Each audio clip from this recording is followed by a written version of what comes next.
Hello, and welcome to another episode of The Unspun Yarn. I'm Nessie, your host. Nessie if the lake today because I can't spell. And Erin M, my very, very good friend and lovely guest today. First time on The Unspun Yarn. Everybody say big hi, everybody. You all, some of you know her from Twitter as Lucky44. I think maybe 6 people. Yeah. And but you're well known in our Slack community and also as a mod for the Joe Magician chats. Newly crowned. Thank you. Huzzah, Yes. huzzah. Yes. Thank you. Thank you. Thank you. Thank you. Thank you. Also, so I thought I would start off by, reading to you from the book of Python of Monty. Arthur voice. The Lady of the Lake, her arm clad in the purest samite, held aloft Excalibur from the bosom of the water, signifying that by divine providence that I, Arthur, was to carry Excalibur, and that is why I am your king. Peasant Dennis. Listen, strange women lying in ponds distributing swords is no basis for a system of government. Supreme executive power derives from a mandate from the masses, not some farcical aquatic ceremony. And thank you, thank you, thank you, thank you. Dennis is like my favorite character.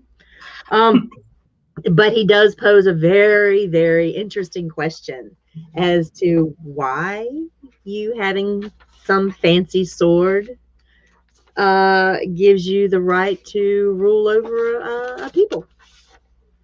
It's an excellent question.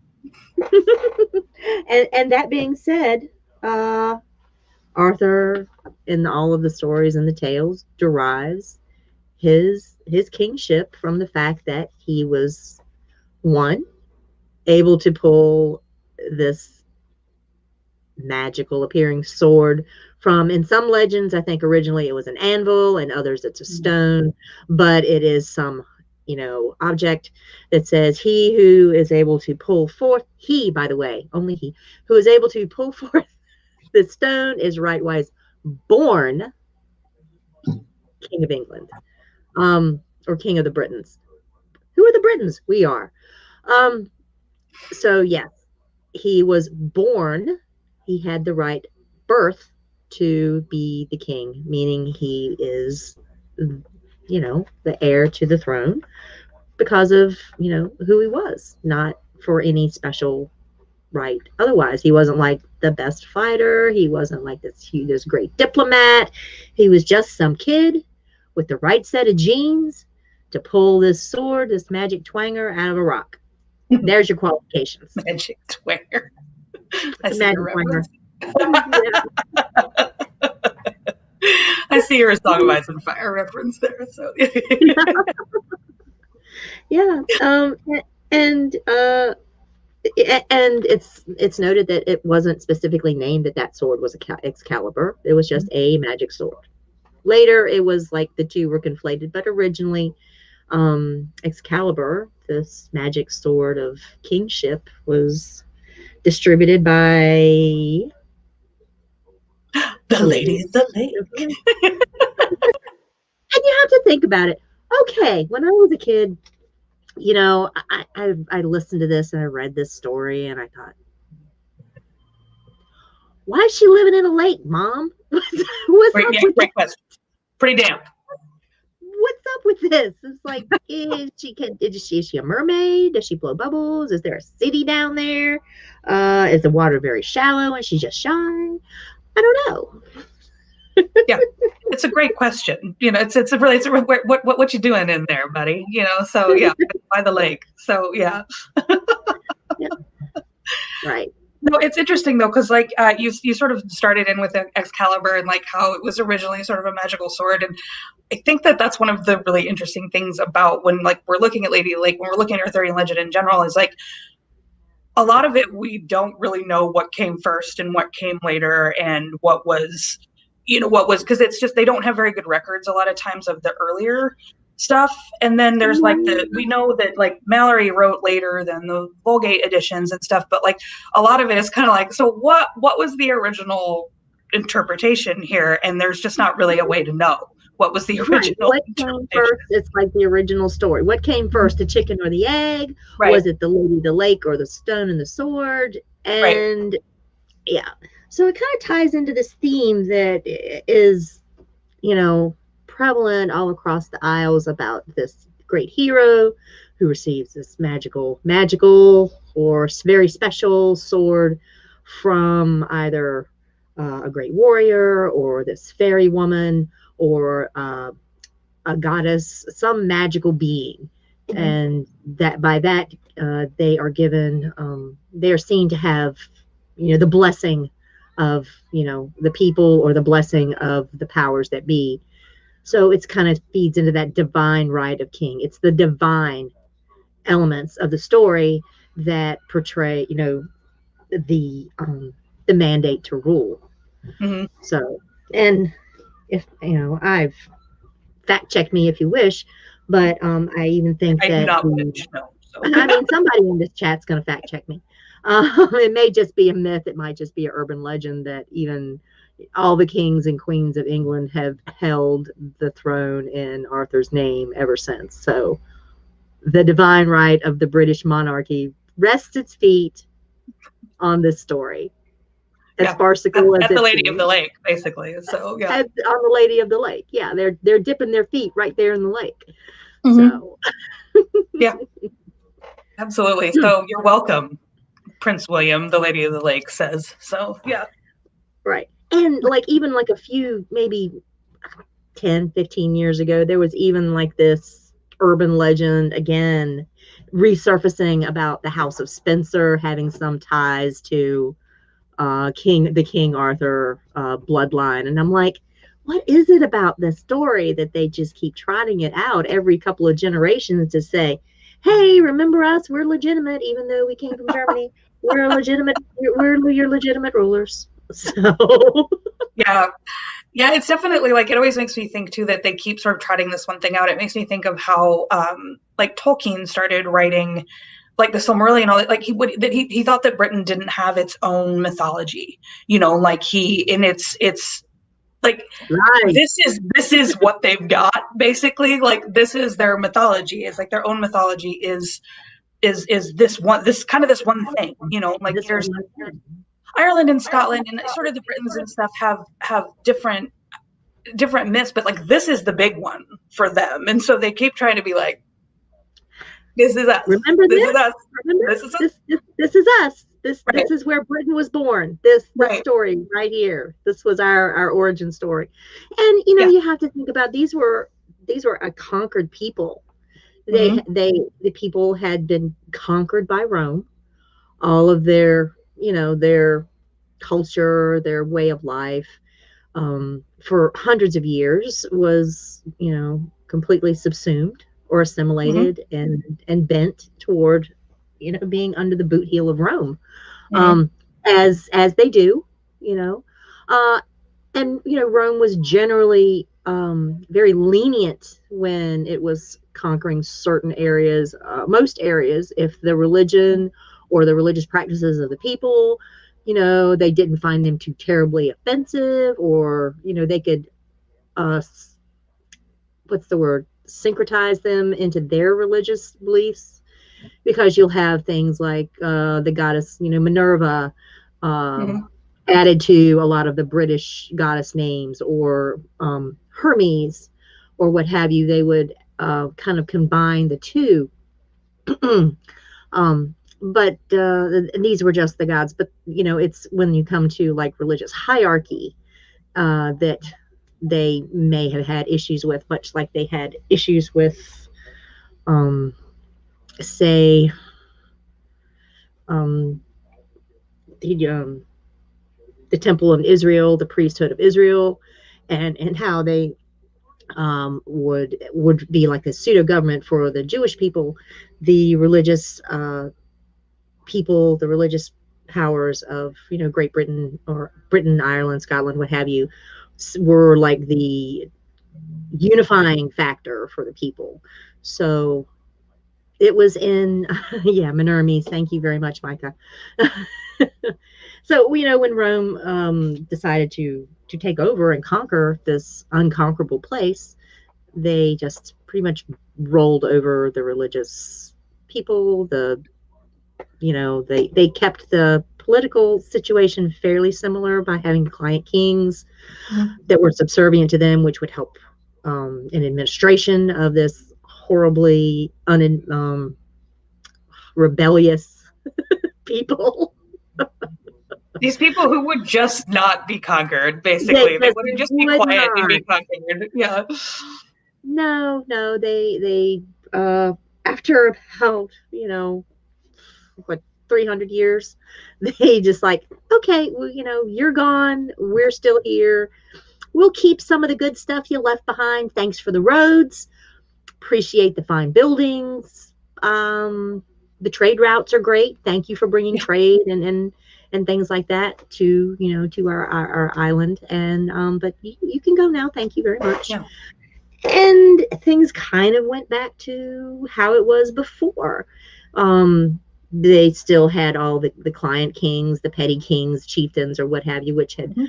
formed this substructure for government and rule. So even though the mighty overlord has gone, saying that Britain fell into the dark ages after, oh, the mighty Romans, thank you for coming and civilizing our country, leaves, you still find a very, very high level of culture and sophistication if you look. Yep. So, I mean, just the fact that we have these stories, they represent a lot of what is essentially um, British. Hmm. And it takes it like, because like Celtic stuff, like the Celts span such a wide like birth of lands and stuff. It's a lot of the stuff that all it takes elements from a lot of them and ties them all together. You can recognize elements of the story, even though, as I'm sure we'll be discussing, like most of the women's role is pretty downplayed in the I mean, Yeah, because yeah. with Rome came Christianity, who just basically said, Mhm. yeah, we I guess we've got Virgin Mary, that's all right, but yeah, all other women are just a no, so it was. I think it's sort of interesting to see how it does tie. Like when you're sort of looking at a lot of these things, they do tie a lot of things from a lot of different regions together. I know John mentioned in the chat that this is made up. That's why Tolkien said they have no mythology of their own, but some of this is still theirs. It just came. It's just not Right. maybe exclusively theirs. It came from all these different places, but it also came from Britain too. So Yeah. that some of that is in there. It's still theirs. Yes, a lot of the archaeological evidence that we're finding now has this very rich cultural civilization that the people of the Isle of Britain had before they were conquered by Rome. Um, you see, along the British, they call them the causeways that connect all of the lakes and the rivers and the religious sites Mhm. in megalithic sites and what have you of Great Britain. They all Many of them are very closely connected to this idea of these lakes and watery Mhm. um, religious practices. Um, at the time, they didn't, before they built roads, they didn't have like a great transport setup. And they relied very much on traffic and trade up and down the rivers, across the lakes in boats and barges to transport goods and people. Lakes were very, very significant to them because they were seen as a gateway to the other world Mhm. where the gods, the fairies, the ancestors, the dead resided. The flat surface was seen like as a doorway, and even today, they're still finding these ancient lake beds and even dredging in rivers like the Thames. These offerings, Mhm. like so, and they weren't. I mean, you can tell that they weren't like garbage because these were very finely made things. Like things that were bronze and copper that had that. I mean, at this time, that is very precious. You don't just throw these things away in a trash heap. They're easily recycled into other things. So to find these finely made objects deposited and sometimes broken, very important thing to note, sometimes broken before they were tossed or put into the water is very significant. And that fact where you have these broken swords being pulled out of the river or of the lakes or these dried up ponds, that kind of ties into that original thought of this watery aquatic lake person, this magical being rising up out of the lake, where is the key to the other world, and bestowing this sword upon this warrior.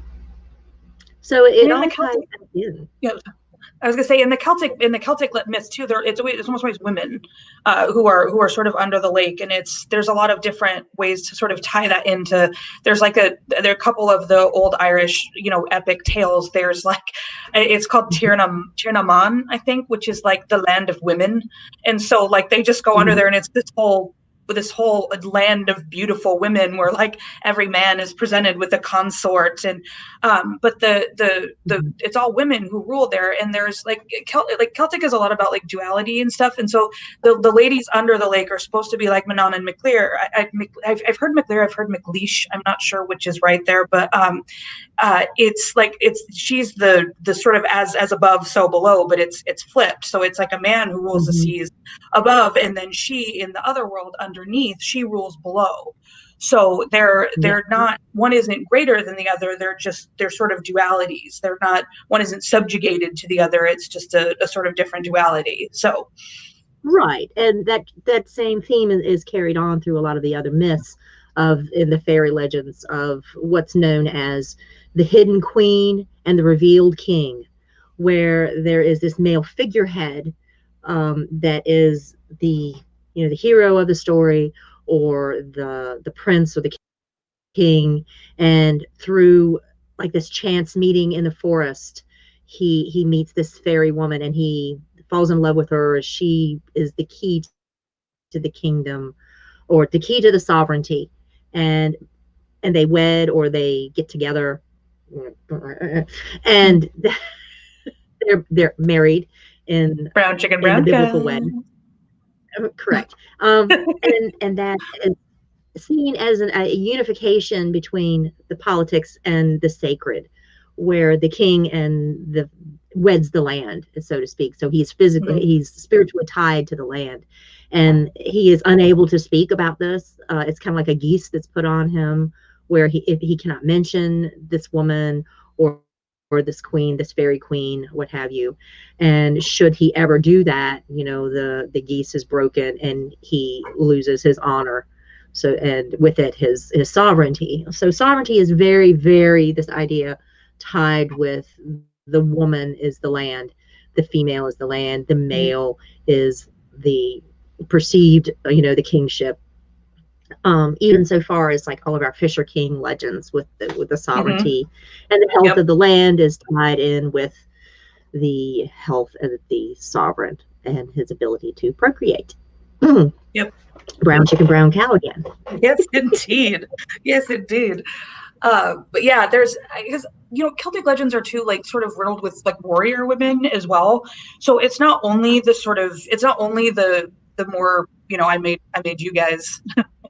You didn't eat the sword. She did indeed. So yeah, it's not always I made you powerful. I know that there's a lot of sort of confusion around. There's not really a ton of evidence that the Celts were actually a matriarchal society, which has been popularized in sort of later fictional accounts and stuff like that. But at the same time, I don't think you can look at these stories where Skak, this woman who ran this island that trained warriors, and she trained Cuchulainn and all these big heroes, they came to her to be trained, and then one of their big heroes is actually defeated by another warrior woman, Aoife, and only wins by like guile. So I don't think that you can look at a society that has those kinds of like legends and be like, they were not super big on women. So I get it. I get that the people smarter than me have studied this and been like, but I'm like, no, what other society has tales of these badass like warrior women? And like, it's like, but they were totally subservient and people didn't really respect them, so I sort of look at that and I think that's sort of married, like you said, to this whole idea that they are the land and they are spiritual and they're all this stuff that you just kind of think that they had to have had a different relationship with women than what Arthurian legends sort of eventually ended up having, Right. It's kind of like the patriarchy pasted over what was there before. Right. One thing that I've found out of note is that in Ireland, in ancient Ireland,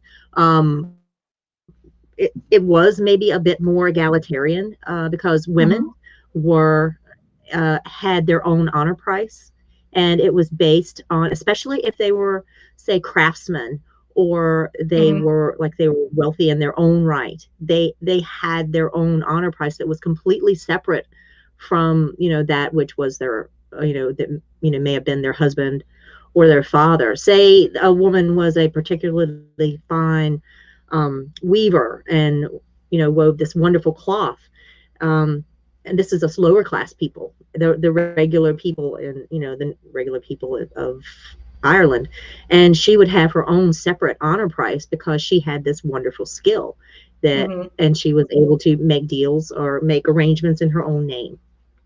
So that is a step above what we see in a lot of other civilizations at this time. So definitely, hey, and there was still like there is, yay matriarchy. No, but there's also sort of the idea that was in some of the other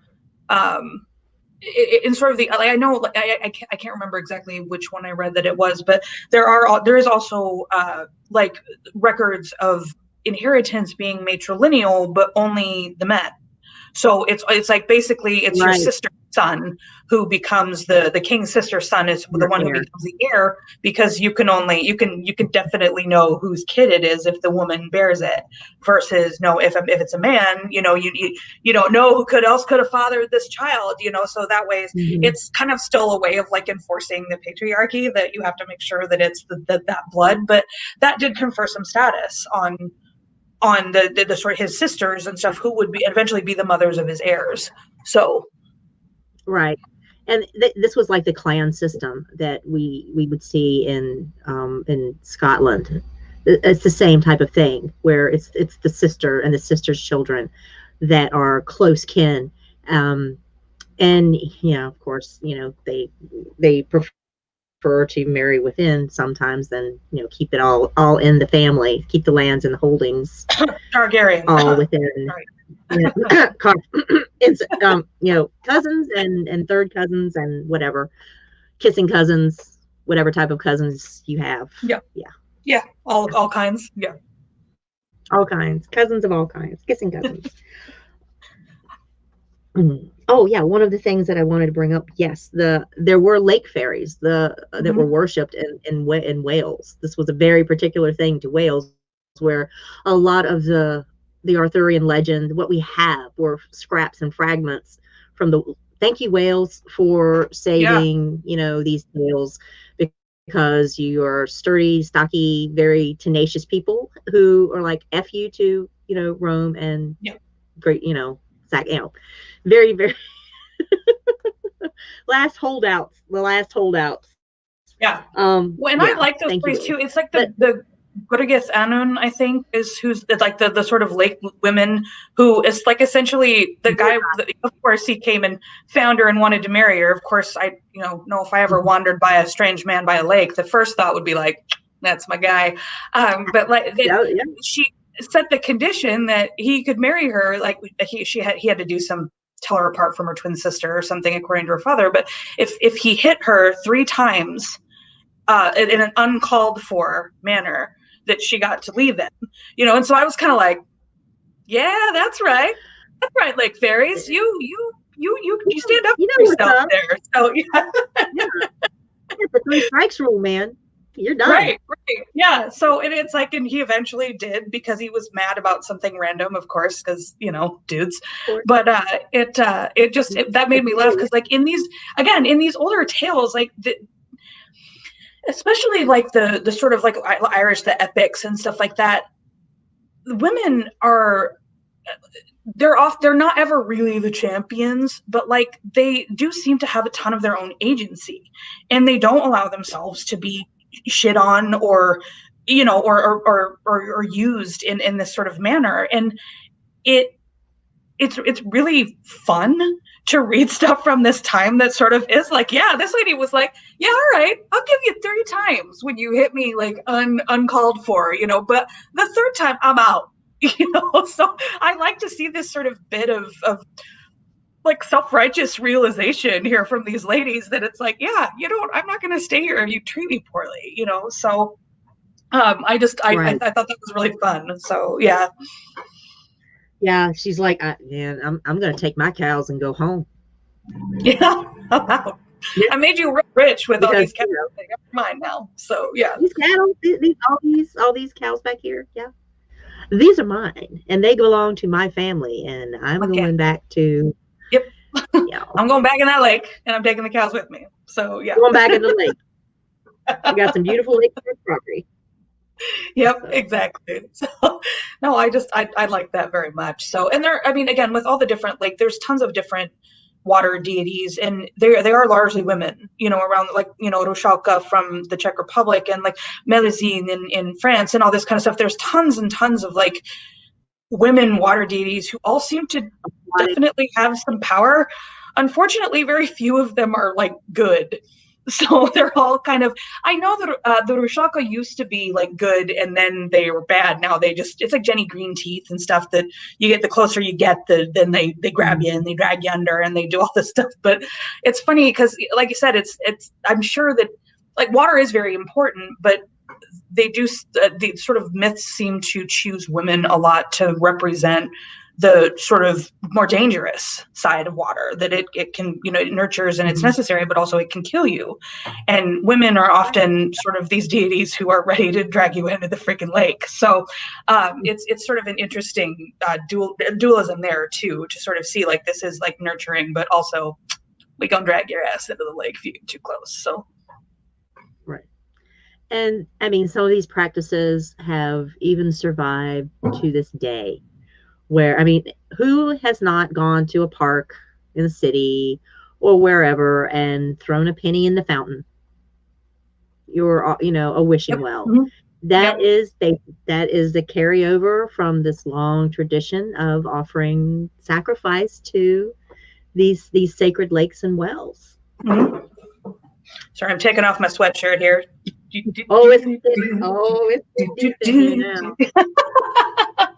It's getting steamy in here talking about water deities. So yeah. There's some question that the actual Lady of the Lake itself was like, a later addition, but these tales were, Geoffrey of Monmouth kind of like gathered up the scraps that were left. We're talking like 3 to 500 AC. After the Romans had left, in this particular we'll say dim, era of, the history. Unspun Yarn After Dark. Yes, Amy. So a lot of it is, there's these few scraps that he had to work with, and the rest of it he basically just threw it on top of, other mythologies and legends and tales and what have you to make a good story. He brought back a lot of the old wives' tales and said, that sounds pretty. That sounds, doable. That would be good. That's a good story. If it makes a good story, it has to be true. Mm-hmm. And this time, Britain is making up its own story, so to speak. It had been cast adrift from, this great empire that it was a part of. It was like almost like one of the jewels in the Roman crown, so to speak, this Mm-hmm. very rich, lush, um, very lucrative corner of the realm with all of its mineral deposits and what have you, its wealth. It was um, it was a breadbasket, Mm-hmm. and it was very important. So important that they had two, I think, potential emperors to come from Great Britain. They tried to usurp the throne. So you go, and then you're in these dark ages, and I mean, who's to say they were dark? Because there were lots of things that were being written, a lot of great poetry that was being written in the monasteries on Ireland and in Mona and Iona, and this far-flung area of the empire was actually, you know, it had a lot more enlightenment going on than some of its more central locations that were being constantly overrun and sacked and burned. And Ireland, Wales, Scotland, they're all like this quiet corner that has been kind of left on its own, that the central powers kind of forgot about, and it's making its own thing. It's got these, in the monasteries like I spoke of, you've got very literate people who Mm-hmm. are preserving knowledge. The Irish have this long standing tradition of writing things down, preserving knowledge, preserving the past. It's kind of like ingrained into their culture to try to. They had this long oral tradition, Yeah, I you think it's know. the oral tradition. I think usually that people sort of and that's what's sort of unfortunate, and why we don't have more on a lot of this stuff. Why we don't know when things were written and what they were, because so much was passed down orally, because that's, they thought, well, it can't be lost if it's in people's heads. It can be lost if it's on paper, and then turns out the paper actually might have been the better choice. So yeah, I mean, hindsight you don't like 2020. that. I mean,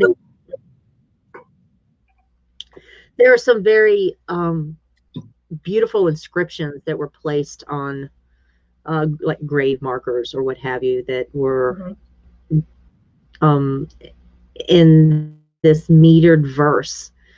So they were still thinking about Mm-hmm. these things, and they were coming up with great literature. So it wasn't all like, hey, life sucks. We're all just you know Here in misery. Yeah. hanging on We're by a actually pretty good thread. up here. Thanks, though. Yeah. Yeah, we're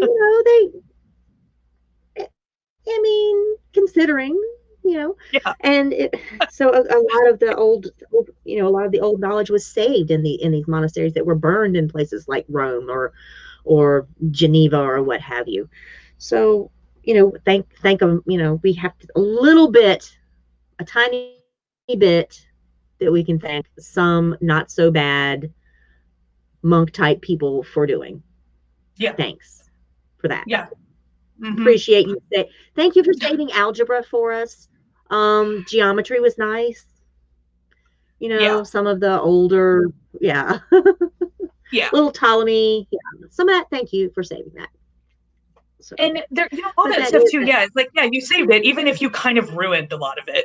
Like you saved some of it, you ruined more of it when you tried to make, the lady the Virgin Mary and all this shit. But yeah, I guess we'll give you just this hair's breadth of credit. Like, I really, really think that you guys on Bleep the Patriarchy should do an episode titled "How Christianity Ruined Your Lady God." Like, because that's pretty much all they did, was just come in and like ruin lady gods and replace them with dudes. So Amy, you got that? yeah. If you've got the document pulled up, you just go ahead and pencil that in for some time. Next April, we'll get to it. Yeah, yeah, yeah. Mm. So should we actually talk about the Lady of the Lake now, or are we gonna maybe keep going with we this? talked about we talked about her. We talked about the significance of her, but yeah, there's a if you go, she, we say the Lady of the Lake, and it's more like a figure than like there are many names given to many other ladies of the lakes, Mm-hmm. lake ladies. Yeah. Yeah, it was more of a They title. pop up all. It was kind of, yeah, it was kind of like more of a title, rather than an actual one person, because we get Mm-hmm. several different names like Nimue, Mm-hmm. Vivienne. Oh, I recently just read one in There's the like Knight of Two Ninian Swords. and several that begin with N. That's like Ninian and Ninev and a bunch of other. Ninev is probably not how it's pronounced, but that kind of looked like how it was Yeah, spelled. Yeah. yeah. Of course, we're murdering these names because they have way too many consonants in it. I looked up some things and not others, you guys. It's fine. So yeah. I will. I will have to give like a special shout out to Kelly Jaded Redhead for spending some time trying to help me with some of these very interesting words that are in from the Welsh. Thank you very much for that. So, uh,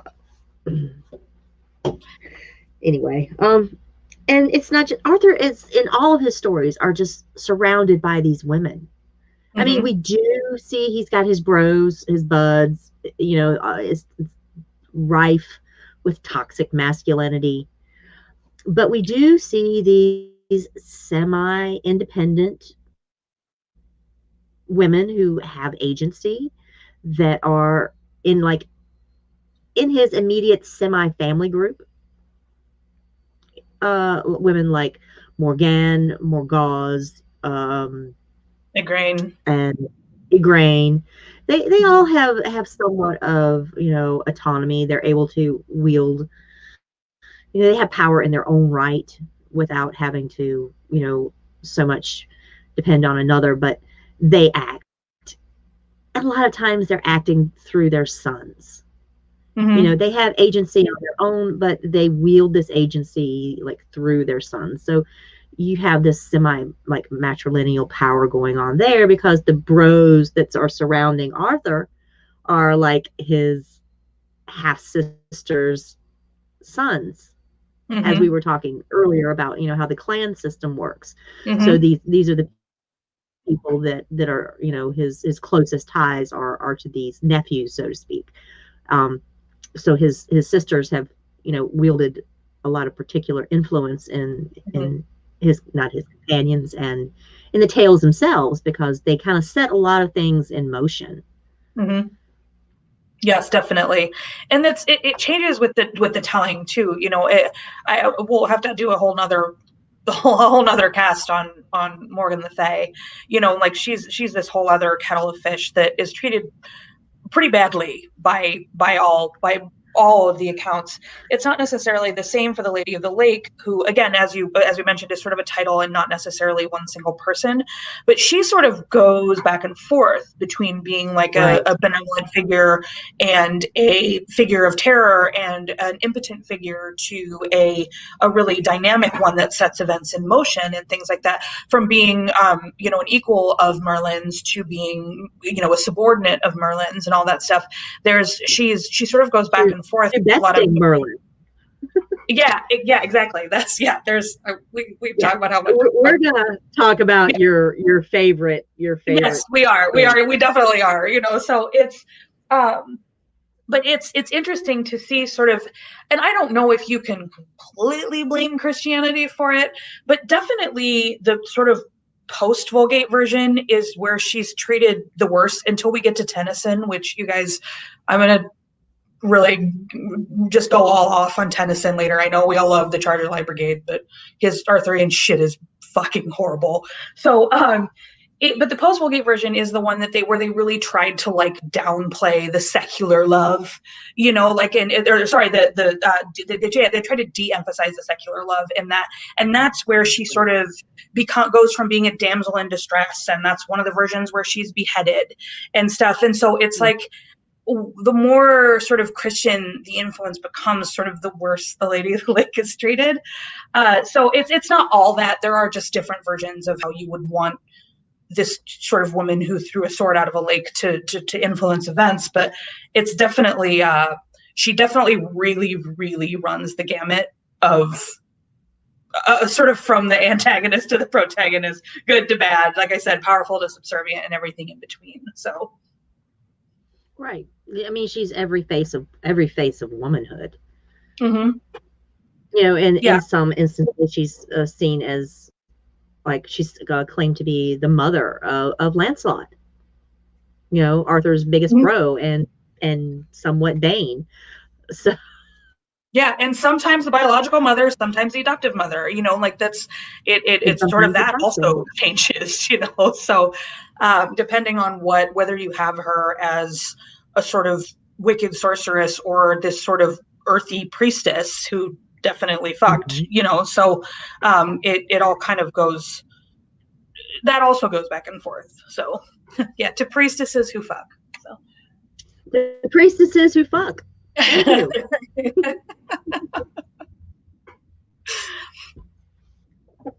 See, it wasn't all bad. Yeah, right. Well, and too, like I said, I know the first time we talked about this, we sort of laughed at how ridiculous these seem sometimes and how absurd to pretend like courtly love was like a real thing. And it's like where I come on, man, like there's all this court of men devoted to this one woman, and it's all so chaste and beautiful and wonderful, and it's just like, please. Oh, please. We said it's basically like that like it's an old religious tradition, I don't remember which one it was, but where like on the wedding night you're supposed to have sex through a sheet where like it's all you can see is the penis, and it's like that's basically it. It's like this huge farce of like this white sheet, but the penis is very clearly visible there, so yeah, it's like a glory sheet, if you would. Right, in the glory sheet, exactly. So, it's just so stupid. Not stupid. Like I said, just a little bit absurd, like to read it this day and age and be like, yeah, they were all really chastely in love with all these people, So no, they weren't. This was so hot. I mean, these stories were all like the bodice rippers that you see on the Harlequin romance books today.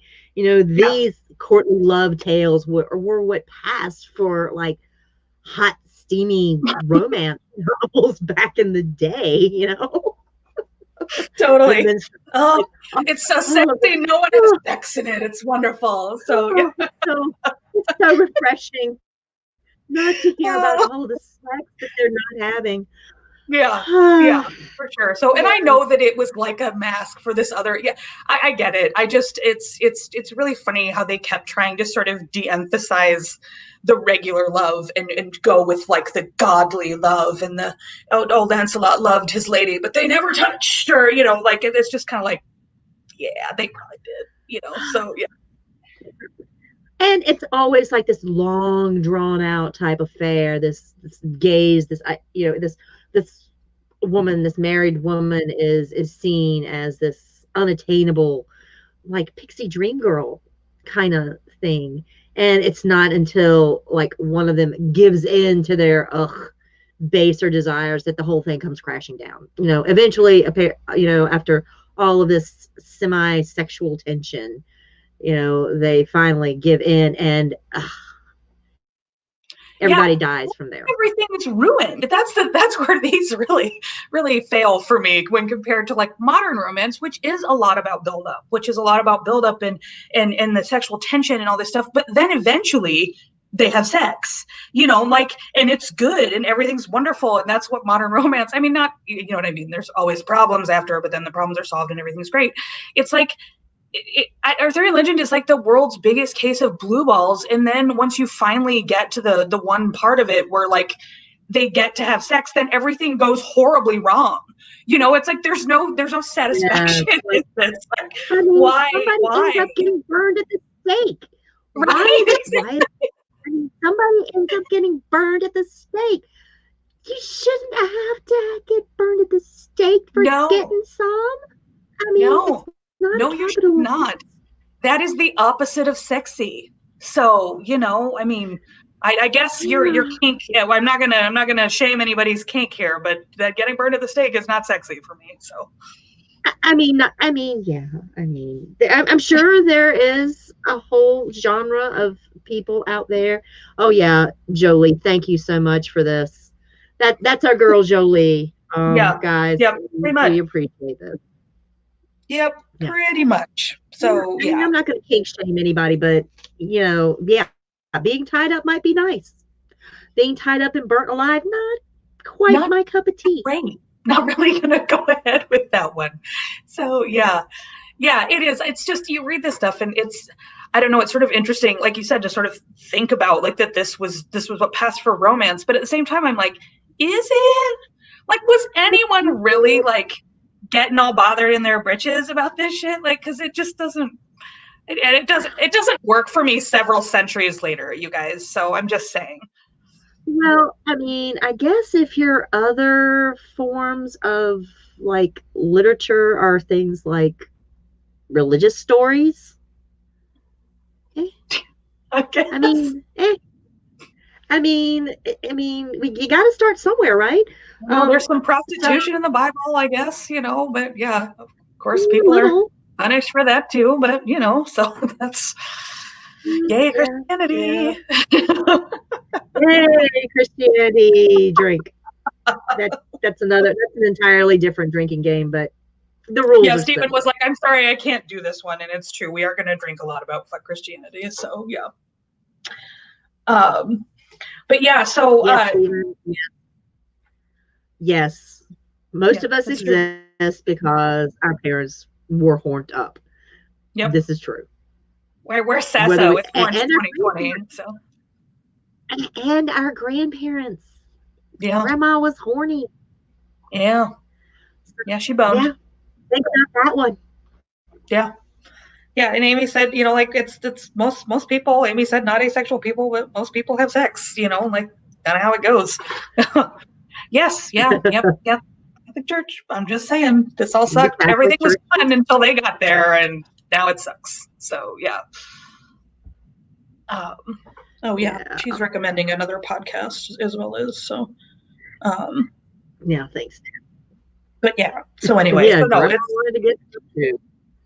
yes, yes, she did. So no, and that, like I said, that was what really struck me as I was sort of reading through this is just like what what were a lot of these things hoping to accomplish, and clearly the answer is Christianity. Like Christianity wanted to sort of take these other myths and make them into something that they thought was palatable. They wanted to defang Right. them and sort of make them into something that was like, yay, you know what's sexy? Chastity. Yeah. So Yeah. and it's later sort of Thomas Mallory kind of undoes a lot of those when he gets to like the death of Arthur and things like that. Like it's it's not he sort of undoes some of it and not all of it, but so much of it is just like, ugh, God, I would have really loved to have read these like original stories and not the bastardized Christian versions. Yeah. Yeah. I'd like to have, okay, if I'd had all my shots and I wasn't going to die from exposure or all the other bad things that can happen to you, 2000 years ago, I would have liked to have just sat in a little tavern or wayside place and around the fire or whatnot and just listen to, grandma tell some of these old stories, that she Mm-hmm. heard when she was a kid sitting around the fire, those type of things. Or hanging out in what may have passed for a tavern, drinking really bad liquor that was probably okay because alcohol kills a lot of bacteria. Yeah. I mean, it would be Right. bad, but it would still be liquor. So, Mm-hmm.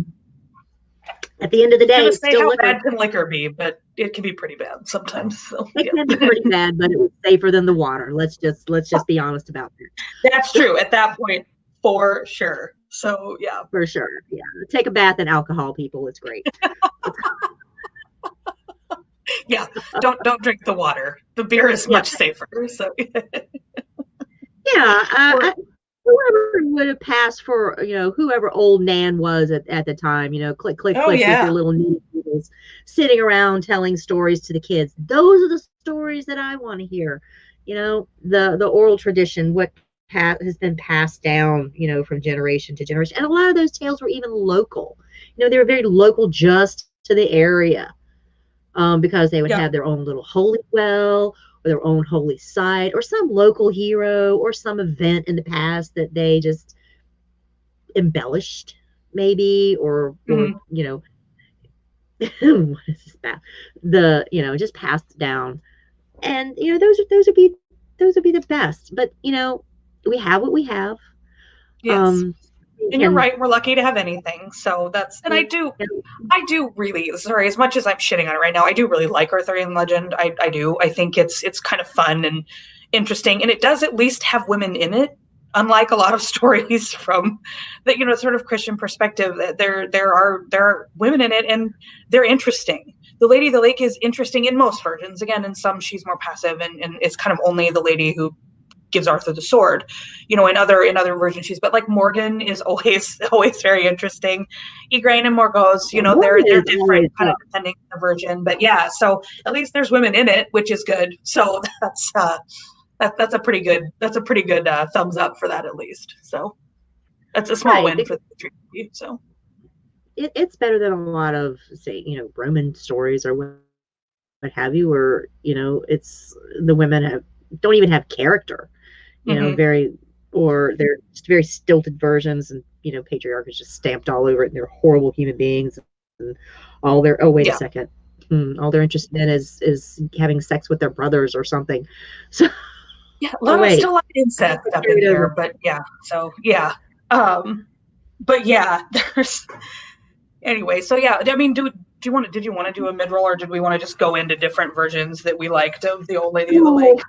well, let's go ahead and take a mid roll here. I mean, we're Okay. close enough. We're getting right on the 8 o'clock mark. This is where I usually just pause and thank each and every one of you guys who showed up in the chat today. I haven't done any shout outs. So before Steven, Stove, Stevia, Esteban, just Steve goes to bed, I would just like to say thank you for showing up, brother. I appreciate it. I hope you enjoyed yourself. Glad that I did the Monty Python intro just for you. Steven told me that he was going to revoke my nerd card if I did not read that, and I can't have that. We've got Cam, we've got Lady Leaf, Ana Iglesias, Kelly Jaded Redhead, of course, Amy Blackfire. All hail the Knight's Queen, Jolie, and Micah, John Webster Film, Isabel Harper. Hi, Sarah. Nice to see you. John is mad we're Going not back talking up. enough about Lady of the Lake. John, you will enjoy the second hour, I promise. So yeah. Wheezy Squeeze Box. Thank you so much for showing up, dear. You're a joy to have. And if I missed anybody's name, I apologize because I'm a flawed human being. Oh, Kate. Hi, Kate. Kate just popped in. our lovely queen of the Zoom, Kate, one of our queens. Um, so, Erin, this is where I would normally ask my guests what, if I don't do anything, things. No, I will what, say if anything, they have coming up. I don't do anything myself, but I am very particularly extremely excited for John Webster Films chat with Doug Adams this Saturday, about the music of the Lord of the Rings. I am so excited. I think like I keep writing down questions and then being like, no, that's a stupid question. You have to ask something smarter than that. Like you have to sound smarter because this guy is like really amazing and John knows all about the music and it's like the thing that John and I agree the most on in the world and I have to make myself look good. And so yeah, so I'm John, I have questions, I promise. I'm just really trying to refine them and so they don't sound quite as stupid. But I am just gonna plug John's chat with Doug Adams on Saturday. I could not be more excited for it. So, yeah. Yeah. And if any of the mods would drop that link in the chat for John Webster Films upcoming interview with Doug Adams, that would be wonderful. We appreciate it. This is not the guy who wrote goodbye and thanks for all the fish.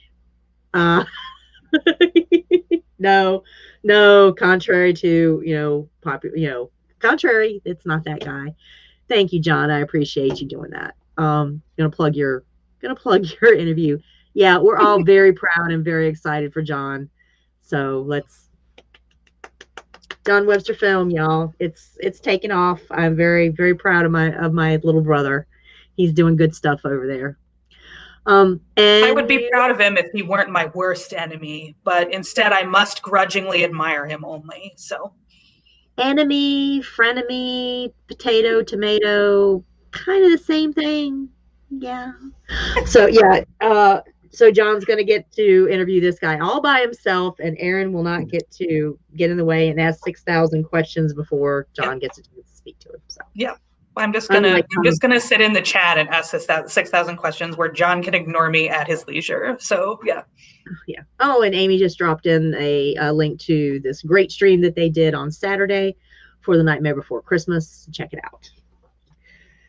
And obviously you'll be modding all of the. Yeah, I'm in chats all across the board here. I'm always at Not a Cast. I have my own specific joke in Not a Cast that one time I asked a question and Jeff was like, Aaron, who is one of our poor fellow patrons, and I was like, hey, I'm a sworn sword, and then the whole chat yelled at him. So now I am Aaron, who is of course a sworn sword patron. So that makes me very happy. So I have my own sort of patronym there. So I don't know if that's the right word. But yeah. You're So all anyway, special shout out. yeah. So I do because I always ask questions and Not a Cast After Dark. But yeah, Joe Magician, John Roser Film, Here Be Dragons, that kind of stuff. I'm in chats always as Erin M. So yeah, look for me there and say hi if you're watching this and you're not already a friend of mine. So yeah. But don't screw up because Erin will ban you. Yeah, don't be a dick. Yeah. I have a lot of power in these chats now. I am not a mod and not a cast, but that's the only one. So yeah, I will ban the shit out of it. I think they have like one mod. Yeah, they have. It's like Joe. It's like Matt and Chloe and Eliana. I think are their mods. Possibly Chrissy of Oldstone, who is the most beloved like Universal mod. But yeah, so she's the Universe's mod. I think she sits at, if there is a god, at his right hand and mods the universe for him. Yeah, but they do have very few mods. They don't really need them. So Matt kind of gets a lot of trolls in his, but Not a Cast seems to keep it pretty clean on their own. So. Yep, everybody's just afraid of Emmett's dismay. Or they've just already weeded out all the jerks. Okay, and so I've got this new series coming up that I'll be doing with a lot of the very smart and very talented ladies of the fandom, most particularly with Amy Blackfire, who apparently has unlimited time on her hands. I suspect she at some point has acquired a time turner. Yeah, I'm not going to really out her for that, but it is, use it wisely. Don't upset the balance of the universe. But if any of our little Hermiones are going to get a time turner, of course it would be Amy. So use it well, use it wisely. She and I are going to be starting a semi-monthly, haha, pun intended, live stream, and we're going to be talking about, you guessed it, our favorite subject, the patriarchy. Let's go ahead and take a little drink for that.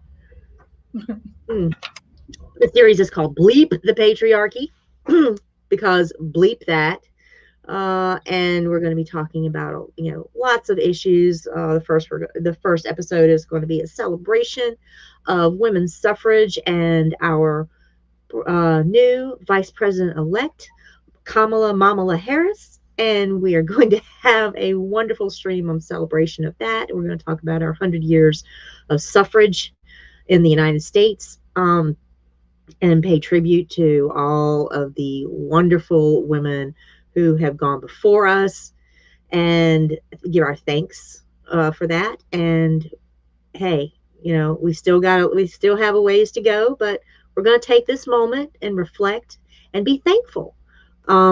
So there's that.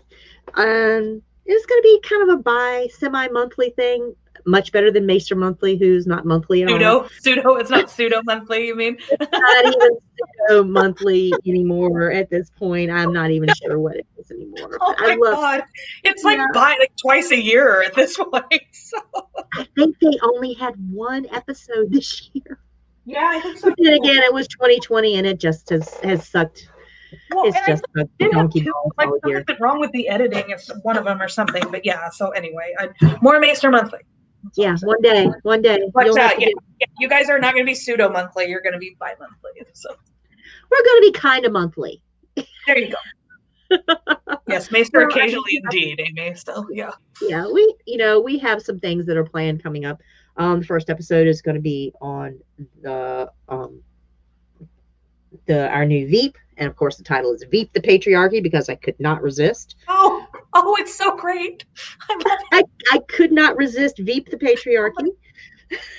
Veep. I bow to your wonderfulness there. So Yeah, and I mean, just bring a gallon for that one because I mean, we are going to celebrate like it's 1920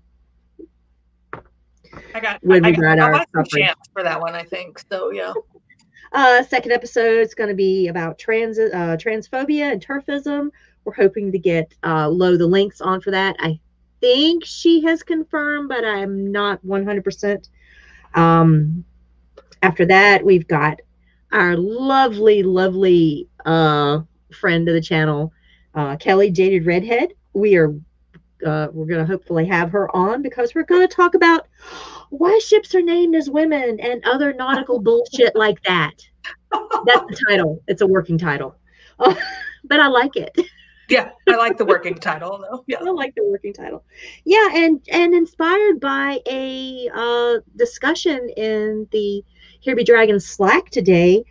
We're going to do want to do one on language and do languages that are gendered promote gender oppression, and we see this a lot in romance languages. The particular connotation today, we were discussing Spanish, and so yeah, hopefully we'll get a good conversation going about that because a lot of really good points were brought up in the Here Be Dragon Slack, which you can join. All you have to do is email us at, hold on, let me see if I can do this. If I had an air horn, I would blow it. The Slack is lit. We3dragons at gmail.com. And you too can become a part of the Here Be Dragons extended family. We do things like watch parties. We have conversations every day about some of the craziest things. We talk politics. We talk fan stuff. We talk about our families, our friends, our lives. We are our biggest support group. We have watch parties. Did I mention that? We have watch parties where Amy kind of abuses the channel tag, but I guess it's okay because she's so pretty and smart. I guess I will allow her to abuse the channel tag. So she gets away with a lot of things, but I mean, she's kind of like our spoiled only child, so we let her. I know, it's so true. Our one of our two extroverts in the Slack. So yeah. Yeah. Oh, and thank you, Jolie, queen of the never-ending Zoom. Yes, you will also have access to our never-ending Zoom, where at any time of the day or night, if you're having a good day or bad day or what have you, you're lonely, you're sitting in your apartment, or you're on lockdown, wherever that may be, because hey, quarantine sucks. COVID is a bitch, and we're all dealing as best we can. But sometimes you just need to talk and have some face to pseudo face time with your friends. So we have the never ending Zoom. You can jump on at any time. And we'll talk to people from all over the world. I am still trying to figure out who made a human sacrifice to get the never-ending Zoom to be the never-ending Zoom, but my money is maybe on Jolie. So possibly. It's possible. It's possible. I mean, there are legends of, possible sacrificing to the others or what have you, to the Weirwood gods, but we have carved out our own corner of weirwood.net that is totally ours, our own little pocket universe, and we're very happy there. So come join us. We have only two rules, be excellent to each other and don't be a dick. Yeah. So, or is that the same thing? I mean, it's pretty much the same rule, but yeah. Yeah, If you just talk to basically Steven, gives it's me also advice. keep things on topic in the channels, but the rest of us don't No. really follow that. Oh So no, yep. no. The channels are just kind of a suggestion. Yes, they're a gentle suggestion. So yeah. Gentle suggestion. Yeah. Yeah. We don't, I mean, we don't have channel police, we've defunded all the channel police. They're just Yeah. gentle reminders. Or we just mercilessly made fun of Steven after he tried to channel police. So, no one else has the Oh guts yeah. now. So Oh yeah, that is so right, Amy. uh-huh. That is so right. Yep. Yeah, we have neither slack police nor thirst police, horny police, what have you. We've got channels for everything. If you Mm-hmm. want to nerd out, thirst out, or bleep out, smoke Yeah. out, drink out, we got it all. Yep. And it's open 24/7. So Yeah. come join the It Slack. is. Come to Slack. Okay. Well, so much for the mid roll. Oh, Yeah. yeah, I'm probably going to have something else Arthurian coming up in the future. But the next episode for Believe the Patriarchy is December the 2nd. So that's our inaugural. That's our inauguration. Oh, I'm so excited. Eventually, I'm going to pin John Webster down on when he's going to come on my channel and discuss Merlin. So please harass him unmercifully on Ooh, all social John, media.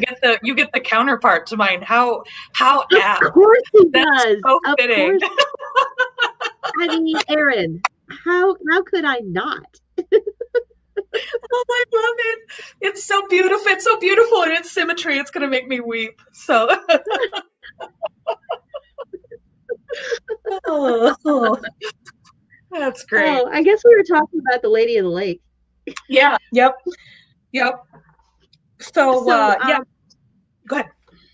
well, I mean, we could talk about like a lot of like some of her more modern portrayals. Like these are the things that even if you're not really heavily into old literature or mythology or what have you, you may have seen a few things lately regarding it's always cropping up. It's always Arthurian stuff is always cropping up because it is like we have this love affair with this Arthurian.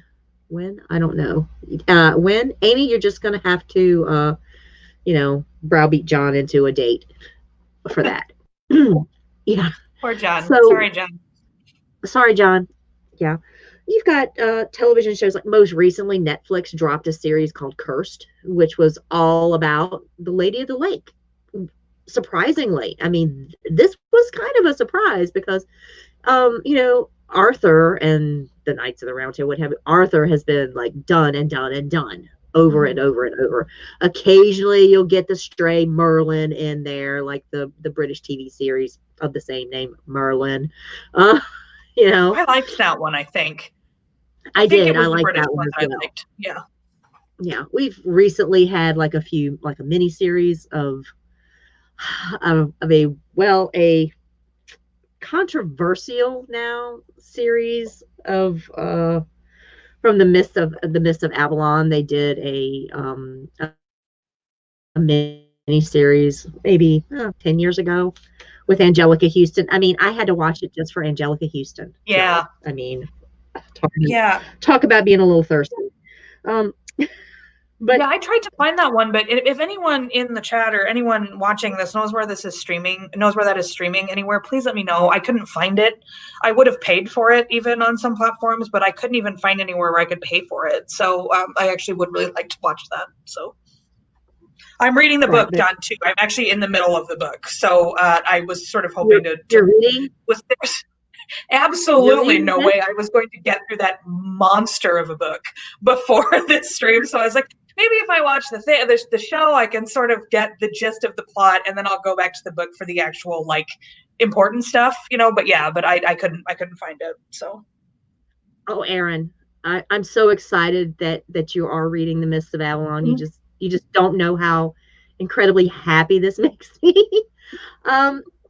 In recent years, The Mist of Avalon has undergone quite a bit of controversy, and it has to do with the author, um, and allegations, and allegations of child abuse, and with her daughter, and sexual allegations. So we have to be very careful about this. But in recently, I discovered that um, after I can't even think of the woman's name because I'm blanking out in public. But Marion after the Zimmer. author, Marion Zimmer Bradley, thank you so much for being my pocket brain there, Erin. I appreciate that. I've smoked way too much dope. After the death of the author, Marion Zimmer Bradley, all these allegations and or came to light toward the end, and her daughter, who now has taken any and all proceeds from her mother's works, are now, as she is in charge of the estate, all of those proceeds are going to help to charities that prevent child abuse, child sexual abuse, child trafficking. So I think, she has literally died, and we can go ahead, I think, with death of the author at this point, especially since the estate is redeeming, her literary works in this way. I Well, don't that makes know me how. feel better. I didn't know that before I bought it, but it makes me feel better that I paid for it now. So I hadn't Yes, actually heard these things. So yeah. and I feel very strongly about this book, especially because when I was coming of age, it was published, when I was coming of age, in the late '80s, and it was very written in a very feminist slant, in a very feminist hand, and it was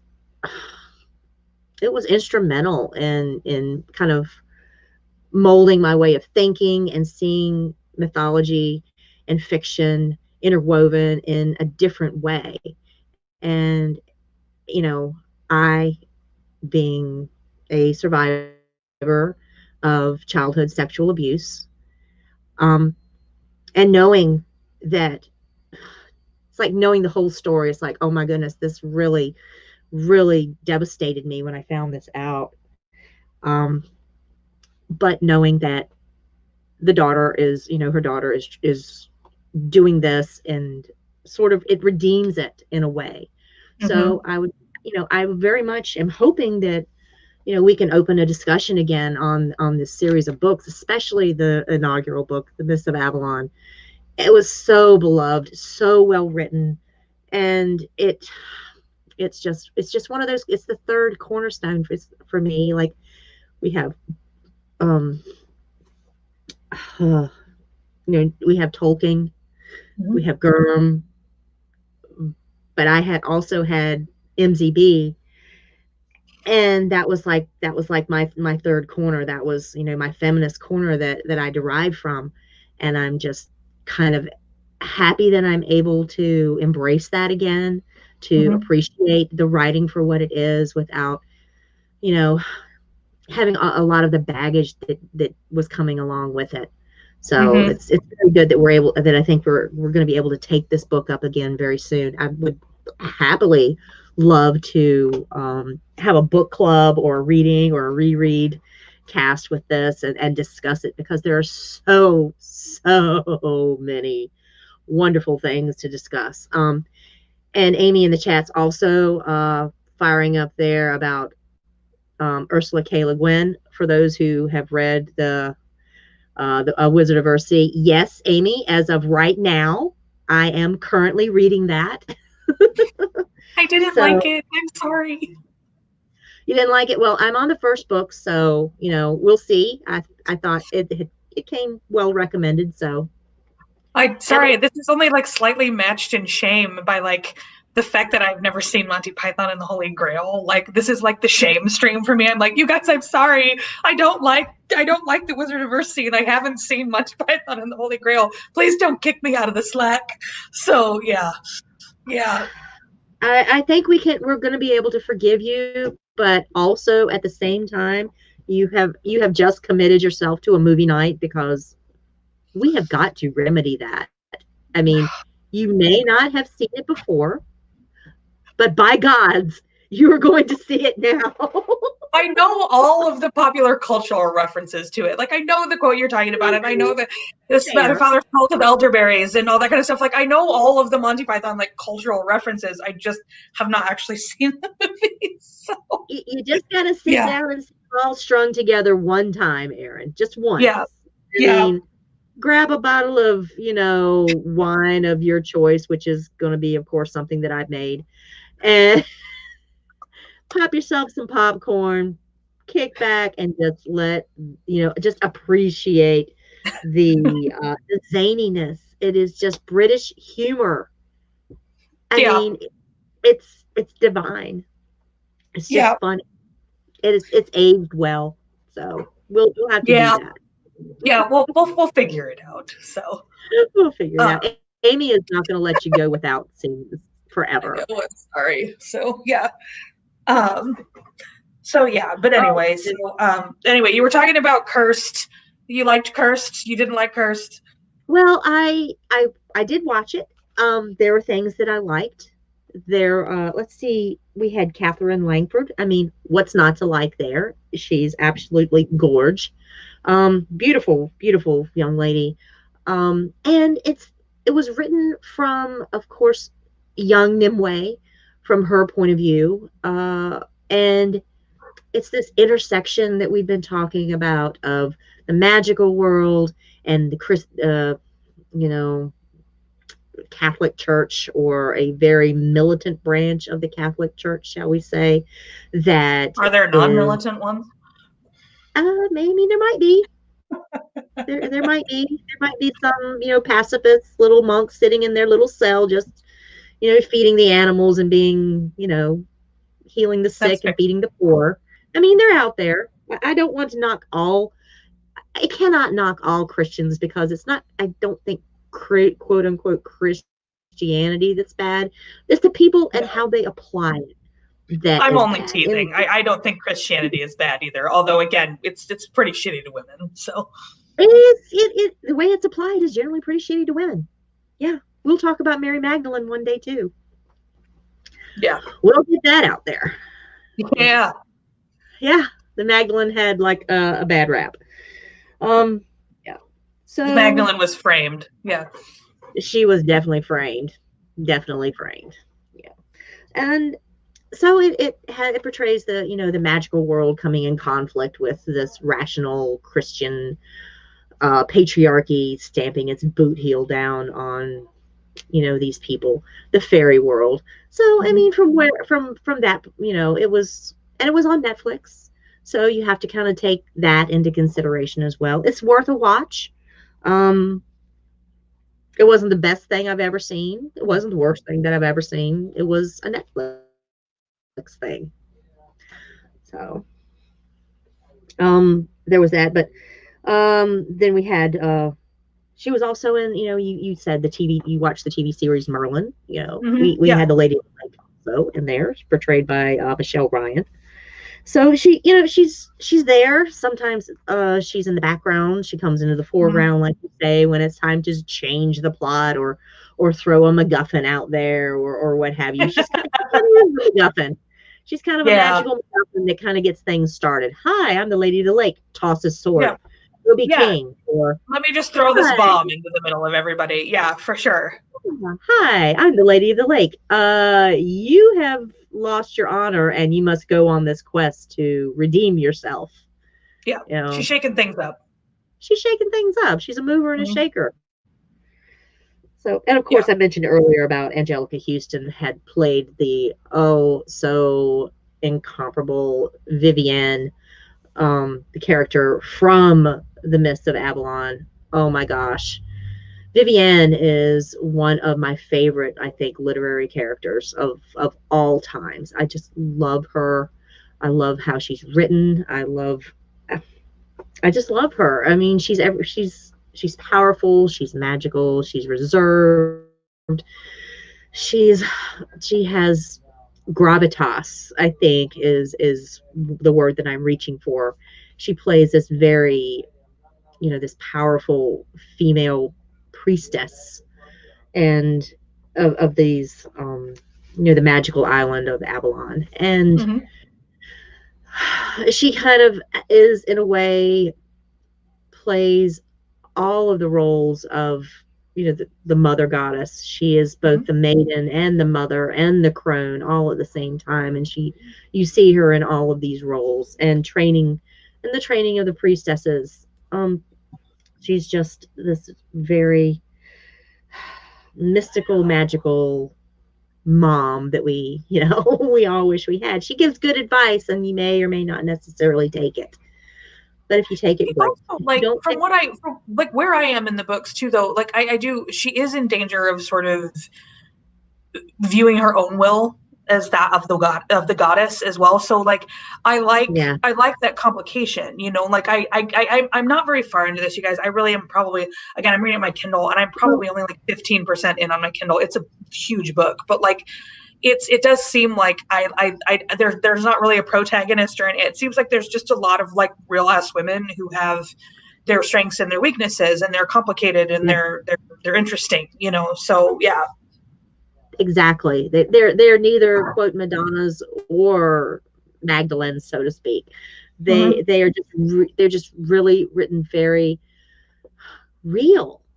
Mm-hmm. They have a voice, and they have real problems, and they have flaws, and they have conflicts with one another, and they have conversations with one another that has absolutely nothing to do with men. Who knew that could happen?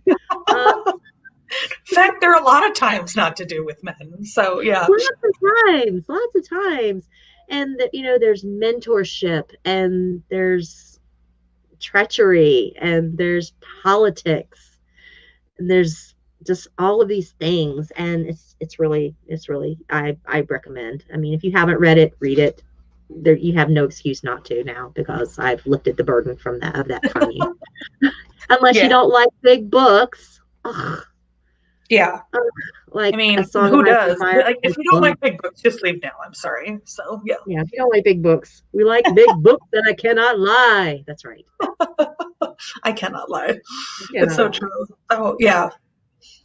Yeah, I haven't seen a ton of her modern portrayals, unfortunately. Again, I tried to watch Miss of Avalon and couldn't find it. And I sort of heard mixed things about Cursed, you know. And again, like you said, in the Merlin, she's kind of only sort of intermittently there. So Yeah, I've yet to see one that really sort of grabs me, but I also haven't seen very many. So it's because there haven't been that many. She's that's true. always this is literally Cursed, as from what I have read, of what I've seen, is about the only just about the Lady of the Lake portrayal in modern media that I've seen. I mean, Interesting. I'll probably give even it a the try. yeah, even Mists of Avalon, the book and the series, it had the female characters, but still, it wasn't specifically just about the Lady of the Lake. Yeah. It was the lady and the women surrounding Arthur that we discussed earlier, It of does feel like Morgan Morgaine and at this point is more the main character, but that's right. again not. I'm only a little bit into it, so yeah. You're not wrong. She is the protagonist of the story, and it is more, she is cast in a lot of the Arthurian legends as the fallen woman, the woman who leads Arthur into shame of incest, and she has this bastard child who is eventually going to bring down this magical kingdom of Camelot. And like, really? Yeah. She did all that herself. She planned that. And it's the whole trope of the maligned woman, Mm-hmm. where it, when in doubt, blame the woman and her sexual urges for Yeah. bringing down the house on top of you. It's a theme throughout all the older tales of the Arthurian legends. And this book was kind of written as a counterpoint to that, Mm-hmm. to show, give the voice to this maligned woman. Mm-hmm. and let Well, her have all her of them, story told. to all of these women, like Morgaine's like the prologue, the whole book is basically Morgaine being like, yeah, so probably you're not ever going to hear my version. You're only ever going to hear the priest's version of this. And it's sort of, there's that whole line about like, it's men who shape the world every day with their thoughts and things like that. Like I love that they tell you right away that she's like, yeah, this is going to be something different than what it was before. And I sort of went into my research with a lot of that in mind, like this version of things that, Mm-hmm. it's awesome, isn't it? Like, it's just a really, really good prologue. Like, Yeah. I was like, if I did not know what this book was about ever at all, you could have shown me like one paragraph from that prologue and I would have been like, yep, I will Mm-hmm. read that book. Um, Yeah. but So sort it's of like, looking at these, you go ahead, sorry. oh no, I was just going to agree with you because the Mist of Avalon to me is that's my head canon. That is Yeah. my head canon for what constitutes this figure of the Lady of the Lake and the women in the Arthurian tales. That's my head canon. And I read the older tales and I know that's like, okay, yeah, we've had a lot of blackwashing or whitewashing or what have you of women throughout the ages, and you have to take the patriarchy into effect. But if there are grains and kernels throughout that you can follow the breadcrumbs, and if you know the mythology that came before, and you can see where those breadcrumbs just kind of pick up the tail of how women have been bulldozed over, like their whole impact of on these tales have basically been paved over, and they've just been generalized into you're either this Madonna type figure or you are this maligned woman. There's no in between. You can't just be some chick or what have you with who's just living her life doing her thing. You have to be Right. one Who or is both flawed and good, like, yeah, like a real person. Yeah. It's so interesting because the going into it, I mean, definitely with my modern perspective, and then also with sort of Miss of Avalon in mind, going into this research, like, so much of it, you're like, wait, what? Like the story of her and Merlin, where it's like sometimes she's this big seductress, and other times it's creepy that Merlin is boning and teaching all no these women, dude. and you're like, no, wait, it's actually always creepy that Merlin is boning and teaching these younger women. Like, whether she's a seductress or not, like, she's his student and she's this young woman, and Merlin is this old wise man. And like, there's more to Merlin's character than just this one thing. But you sort of read this and you're like, no, I'm sorry, no, there's actually not another interpretation to this. Merlin is kind of a creep in this particular sense, like, Yeah. there's no interpretation where this old wizard teacher got seduced by a younger woman and that it was her fault. Like, that's coming at it from that sort of perspective. And again, just from the perspective of like reading it from a modern lens, you're like, oh, gross.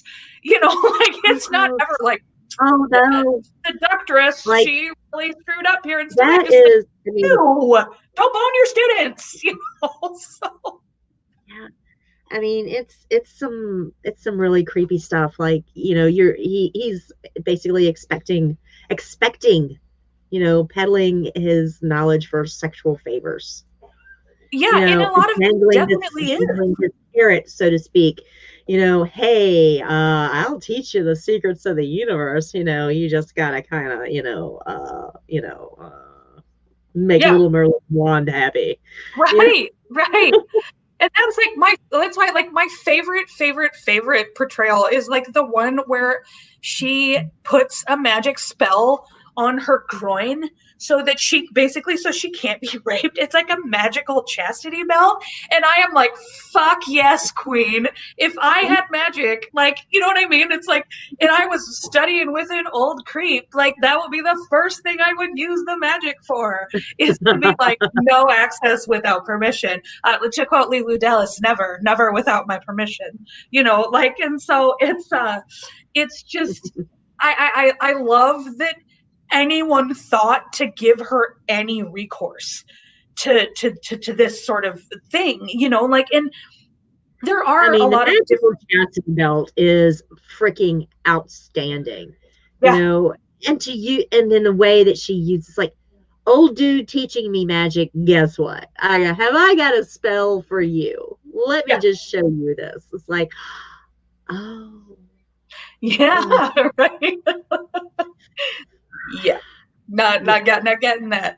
In her, the sort of way that relationship ends, I do think is better left as sort of different versions where she traps him, like because he's a creep, and then but then also sometimes she mhm, traps him because she's ambitious and because of all these different things. That story ends differently in a lot of the different versions, and right. it's sort of I feel like I'm totally cool with her being ambitious, like with her. I'm not cool with Mhm. her trapping Merlin and Bob in order to fulfill her ambitions or anything, but like I do like that at least sort of ends a little bit differently. Although again, it's sort of interesting that the worst version of her is the post Vulgate version, which is supposed to be like the most Christian, essentially. Mhm. Like she really became a huge bitch in that one, and Yeah, of the course she did. Because yeah, she outsmart, I mean, the when the pupil becomes the master is, she's outsmarted him. It's always that it's not so much that she's like more powerful than him, but she's outsmarted him. she's And Merlin wild. is supposed Yep, to be yep. this wise, all knowing mentor to, kings and dukes and princes and what have you. And at the end of the day, he's outsmarted Mm-hmm. by a woman who is Yeah. just as powerful as he is. Mm-hmm. So, and she doesn't kill him either. It's not that he's dead. It's that he's trapped somewhere. He's locked away. Yep. He's kind of put on the shelf, so to speak, or yeah. And Well, but he's that also like, kind of goes it's like the along with OP player is kind of removed from the story too, So like you got this sort of overpowered Merlin who's finally Mhm. removed from the story, so other things can happen, like so other possibilities Right, are on the table. right. But he's only sleeping. He's not dead. And much like Arthur is never like truly dead. He's gone to like be this, hidden king. He's gone to the fairy realm. And one day when there's this need or whatever arises, he, will be called back into service. I'm like, well, 2020's happened and I Yeah. haven't seen anybody running around with a sword, and I don't know what good that would do anyway. But I read that some people thought it was Winston Churchill, and I was like, what? huh, huh, Huh? boy, that's a Oh, take. that's that's a take. That really is a take.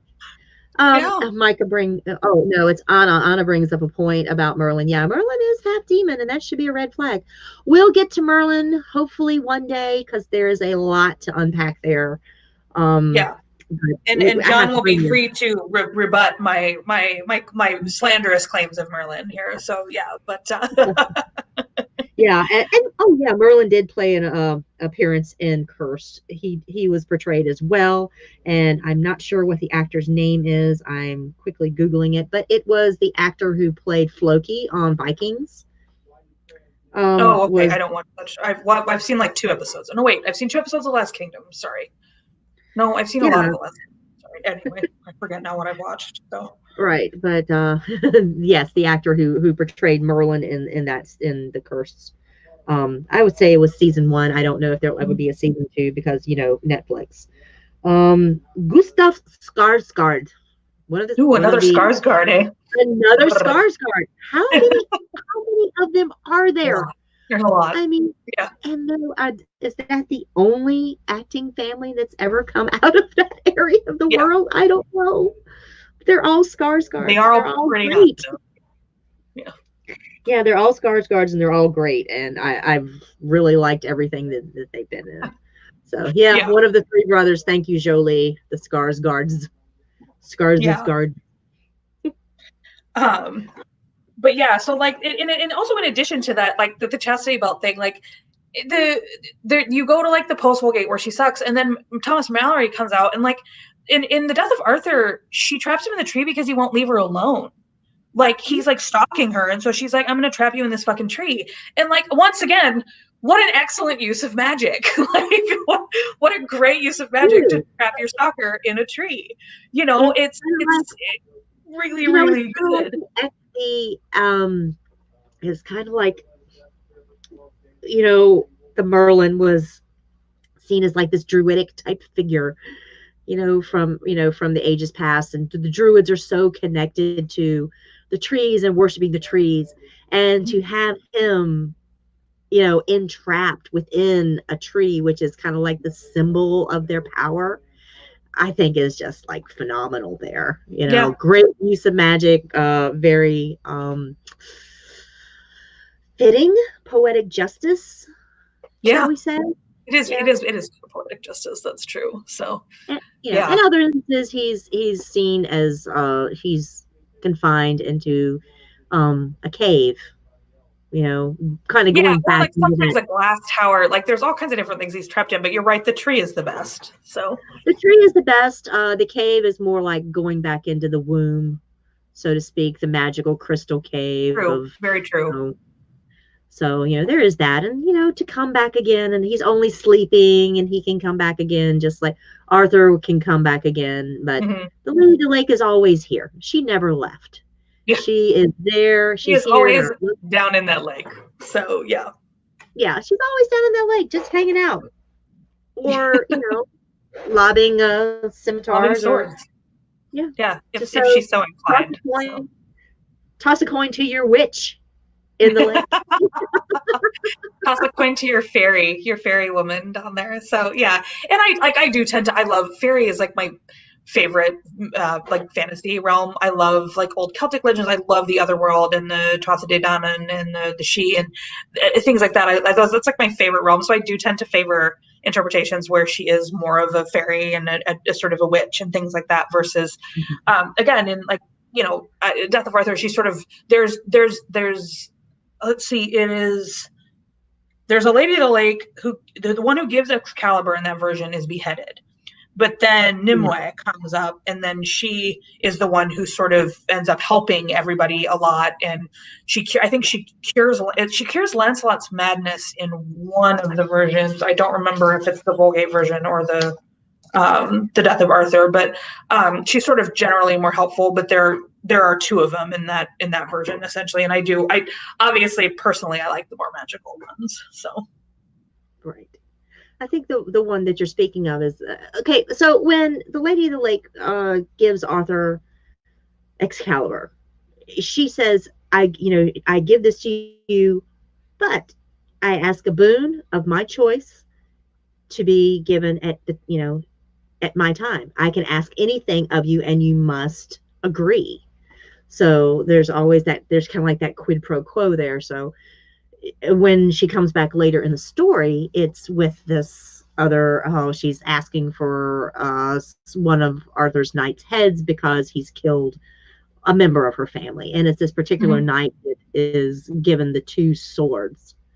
There was a quote unnamed Lady of the Lake that shows up at Camelot with a sword locked on her. She couldn't undo the belt. Oh, I need um, a handsome trapping man to help me.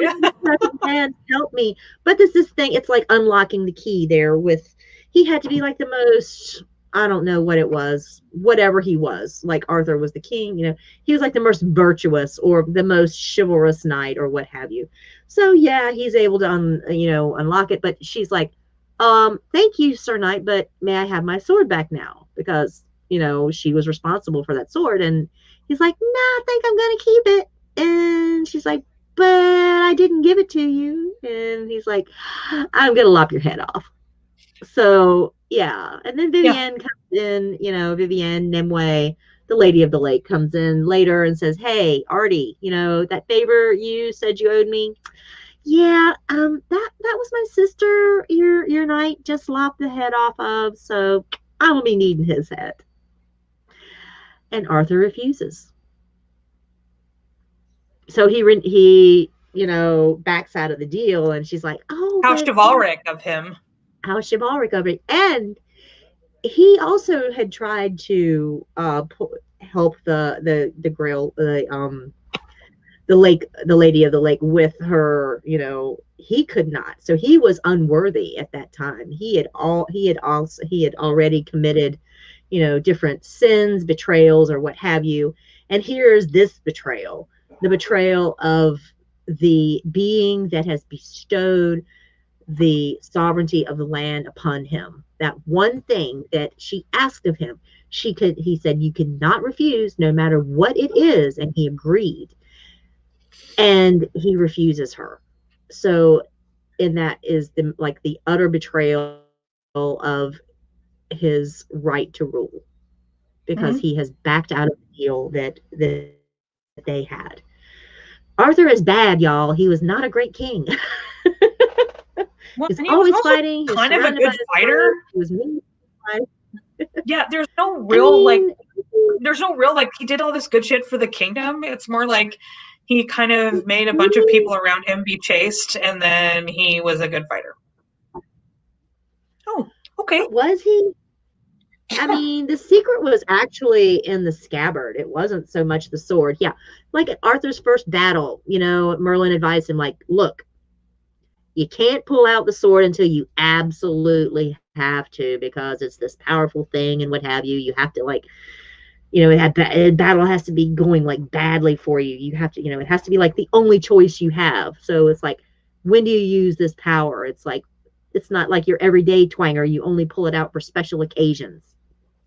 Yeah. So, Yeah. when he pulls out the sword out of the scabbard, he blinds all the enemies, the battle is turned, what have you. So yada yada yada. So after that, Arthur and Merlin are having their little after party. They're talking about things, and he's like, so what do you think is, more, what do you like more, the scabbard, that because the scabbard came with it was also a magical relic, and we'll get to that, or the sword? And Arthur, he chose the sword every time. But the scabbard is what was the truly powerful artifact, because it kept the bearer from bleeding out, from dying of his wounds. And it was what was, he was going through all these battles, he's subduing all these other kings, he's forging this kingdom, and it's the scabbard that's keeping him going, that's keeping him alive, and keeping him from dying. It's not his skill as a swordsman. It's this scabbard that has been made to protect him. So it's the scabbard that shields and protects him that he despises, which is, Right. kind of kind of sucks, right? Right. But then you kind of like, sword, scabbard, Yeah. Yep. Lucy just said yeah, suggestive. So yeah. very, I like, You preempted that of one, course, Lucy, but yes. of course, it was the scabbard that was sustaining him and Yeah. keeping him alive. Of Yeah. course it was. And it's when he despises it and it's removed, he loses it. He loses Mm-hmm. it. And he kind of doesn't make it through the last battle. It's like, Mm-hmm. hey buddy, hey bud, Like he technically maybe makes it through, but not in good condition. So yeah, yeah. but not in great condition. Yeah. No. If had you No. held on to that scabbard though, Maybe you would have been on the you might have come water. through that. No, and like I don't mean that Yeah. he was like a bad king either. Like it's sort of like Viserys the First in Fire and Blood, where like he's like an alright guy like by himself, but he kind of just sets everything up for ruin after he's gone. He doesn't do anything to sort of ensure his legacy, and his legacy again is a bit dubious when you sort of think about like what did chivalry actually do for the common person, or saying Micah said what's his tax policy, and that's I mean a little bit further than I'm willing to drill down here, but it just does seem But like you're absolutely right, because you know, uh, as the opening statement just says, I mean, Monty Python might be a lot of things, but sometimes they get it right on the head. And that, having a great sword is no basis for a form of government. You have to have the mandate of the people. And if you're not, you know, fulfilling that mandate, protecting the people, being a just and wise ruler, making sure that they're protected, making sure that they have what they need, living and dying for your people in that way, and making all of your decisions based on what is good and right, you know, to for the Totally. people, then what kind of ruler are you? Well, and don't get me You know, wrong, it, like his knights are a lot better than Gregor Clegane and Amory Lorch, and like his knights are a lot better for the people I than mean, those that's guys a pretty are. low bar. So like they're not this not it's not to say that these are sort of bad people, but it does seem like their chivalry is a bit worthless in the context of everything else. It's like, great. So in all these tales, they help like noble people out a lot, but I don't know of a particular tale where like a common person wants help, and these chivalric Yeah. knights are there to sort of help those people. Again, I there this whole body of work is diverse and humongous, so it's entirely possible that I'm missing some tale somewhere. Oh So my God. yeah. I mean, these stories just go on and on and on. Um, I did hear one story, and I did want to relay this, though. It's not, of course, it doesn't have anything to do with, them doing great things for common people. But um, in one of the stories, King Arthur, I think it was King Peleus, asked him a question, and he had to find the answer because Arthur's not that smart either. So he was, it was, what do women want? Now, this is a question that I thought was, this is very different from everything else that I have read in all this huge Arthurian Legendarium. What women have wants? What do women want? And so, of course, he sends Gawain of all the knights out to find out what women want. And Gawain Yeah. comes across this. He comes across this very unattractive older woman. Of course, why is it? But and he's like, I will tell you the answer to what women want, but of course, in exchange, I want you to marry me. Oh, great, yeah, because that's what women want, right? Yeah. He's To like, marry oh, randos. yeah, yeah, but the tale's not finished. Um, he's like, okay, we will do this thing. So he brings her back to Camelot, and he's like, okay, Arthur, this lady here says she's got the answer, but I have to marry her. So I'm going to fulfill my duty to my king, and we're gonna do this thing. So great. So yeah, and when he agrees to this, she tells him she gets attractive. They're alone, and he says, yes, we're going to do this. I'm going to marry you publicly. We're going to do this in whatever, the chapel.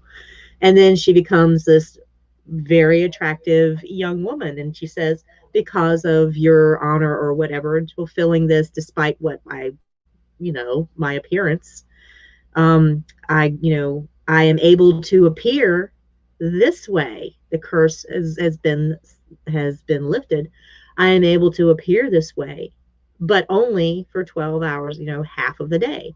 What would, you can choose. I can be this gorgeous woman, during the day, and where all of your friends or whatever, can see what I look like.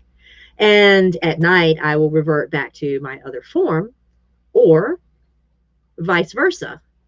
And Gawain, you think of as this big bro dude. He's like, do I want the hot chick during the day, or do I want the hot chick in the sheets? And he says, you know what? Alan does not know about afternoon delight, eh? Yeah. Right. Yeah. Um, you know what? You decide. And with that, the second half of the quote curse was lifted, and she says, you have finally learned what women want. They want to be in charge of their own decisions. surprisingly So she, feminist for this really anti-feminist shit, you know. So. right, right. I just wanted to throw that out there. It was not just to say, hey, they're not, I mean, every once in a while you run across like a little nugget like that. And I thought we've talked about how bad, it is for most of the stream. But I did want to throw that out, that Gawain of all of the knights learns what it is, yeah, Yeah. that women No, it's true. actually want, It's funny because there are these which is not nuggets to sort of be there, like, married to some knight. She didn't want yeah, to be married to some knight. She didn't want this beauty or fame or whatever. She wanted agency. She yeah. wanted to make her own decisions. And that's what women want. They want to make their own decisions. Yep. And it's like, it's so interesting because you do get those every once in a while. Like, I'm gonna go on my I'm trying to make it brief, like my Tennyson right now. Like, because Tennyson is like famous for all of these sort of more Arthurian these tales that are sort of based in Camelot, like the Lady of Shalott, and things like Mm-hmm. that. And so I looked up the book. It's called The Idyls of Kings, and I was like, oh, interesting. Like, I only Yeah. know the Lady of Shalott and Merlin and Vivian. I was like, I don't think I know the rest of these. Okay, you guys, who hurt Alfred Tennyson? Because every one of these stories is about a shitty woman. Like, it's just like the only one that isn't about a shitty woman is about when somebody treats his bride like fucking horribly. And it just, because Guinevere is unfaithful to Arthur, that all women are unfaithful. So he makes this woman like, he makes his wife like go on this journey with him where she's having to care for all these horses and walk and do all this shit because he thinks she's been unfaithful. And like, this whole book is just absolutely horrifying. Like, everything is about shitty women. And I don't know why Tennyson really like felt this way, but like a lot of his poems about women are sort of, oh, this woman was rich and she rejected the poor guy and like all this stuff. He clearly does not think a lot of women. But one of the interesting things was that, like, in Merlin and Vivian, when he's talking to the Lady of the Lake, the whole poem is basically about her trying to seduce him in order to get the spell to lock him in the tree. But they go back and forth. It's basically Merlin knows what she's doing the whole time, but still continues to argue with her for some reason about it and let her kind of seduce him. But at one point in the middle of it, she's basically talking about that the knights of the Round Table are not as pure as you think they are. And he says, well, I think you think that because you tried to seduce them and you failed. So she says, yeah, it's insane. Like, it's absolutely insane. And she says, were I not a woman, I could tell a tale. But you are a man, you can well understand that shame cannot be explained for shame. None of all the drove should touch me, swine. Like, this is like, so there's these little nuggets where it's like, were I not a woman, I could tell a tale. Like, Tennyson recognizes here that she is at a disadvantage, that people don't listen to her tale or believe her tale, or Mm-hmm. like, he recognizes this here. But still, the whole rest of the thing is her being like, okay, this guy did this and this guy did this, and he's like, there are perfectly reasonable explanations for those things, and it's like, this is just like the thing with him in the tree. It's like, how did anyone ever read this and not go, yeah, no, this is all, but it's just, it was so weirdly applicable to modern life, in that she's trying to tell him, like, this guy did this and this guy did this, and all Merlin is doing is making excuses for these guys, and Mm-hmm. basically saying, uh-huh, I know what really happened is that you tried to seduce them and you failed. And look, I have no doubt Like, so that. the only reason that a woman will have a problem with a man's actions is because she's failed to sleep with him and she's somehow just a little miffed, like She the must be woman lying. scorned. That was the whole thing. Is I was like, I have no doubt Tennyson was actually writing this with the with Vivian as a temptress in mind, like, that she really was this evil being who was trying to seduce him for her own ends. And like, she really did try to seduce the Knights of the Round Table, and then she failed, and because they were these good and chaste men. But oh my God, reading it, I was like, oh shit! Like through a modern lens, this poem is legitimately horrifying. Horrifying. Like all the rest of it is also pretty bad. Again, the Lady of Shalott, like, dies essentially because she tries to look at Lancelot because she's, you know, she's horny for the first time in her life, and then she dies because her gaze won't allow her to look at anyone but in a mirror. You know, so like these are all like kind of fucked up. But I got to this one and I was just like, oh my God, this is so terrible. Why Alfred Tennyson? Why did you hate women so much? But like I said, that just really spoke to sort of more modern times, where it's like, I'm trying to tell you that this dude is shitty, and you're like, yeah, you probably just wanted to sleep with them, and he told you no. You know, like it felt really, really horribly applicable to modern times. You know, like this woman who's this wonderful sorceress, and who's this, you know, no, she only had bad motivations, and she only wanted to do this and that, and then also, she was just horny. Yeah, frustrated. Well, and maybe that's it was definitely horny, you know, like, and she got punished for that with death, essentially. So the other women in the tales, like I said, the Geraint's wife, like, basically has to lead all these horses and stuff, and she's punished throughout the whole tale. There's Lady of Shalott, there's the Holy Grail, where like and it's like I spoke about last time, the Princess and the Questing Beast tale. She, you know, she was this malign figure because, I mean, she brings down her house because she was horny for her brother, consorted with the demons, had her head turned around because she was consorting with demons. Her brother, you know, she goes to confront her brother and wants to, like, I'm setting you up. She's pregnant. She says her brother got her pregnant and beat her up. Has her father kill her brother. You know, I mean, how much more maligned can you get? Because it's like this entire house is brought down because this woman had these impure thoughts about her brother. And I'm like, I mean, I've had a brother, you know? Yeah. I mean, I've never had impure thoughts about my brother, but, you know, it's just rough. And Tennyson was like very Victorian, and I understand that was where the ideals were going in Victorian times and things like that. And he was actually writing for Queen Victoria in this book and stuff, which is sort of, I don't know. I know that Queen Victoria was like, people are like, fucking yes, queen, but she was pretty. Yeah, exactly. So Victoria was very traditional, whether or not it was because she actually needed to be traditional or because she needed to pretend that she was in order to rule, sort of remains to be seen. I don't really know sort of what she thought, but I understand that was where they were going with it, is that this sexual temptation is horrible and women are bad and men are good and stuff, because that was what Victorian men were like. But Victoria and Albert fucked, y'all. They fucked a lot. Yeah. Oh yeah. They have like 1 billion children. They never stopped fucking, apparently. So yeah. They never stopped. You know, they planned their vacations around making another kid. You know? Yeah. Yep.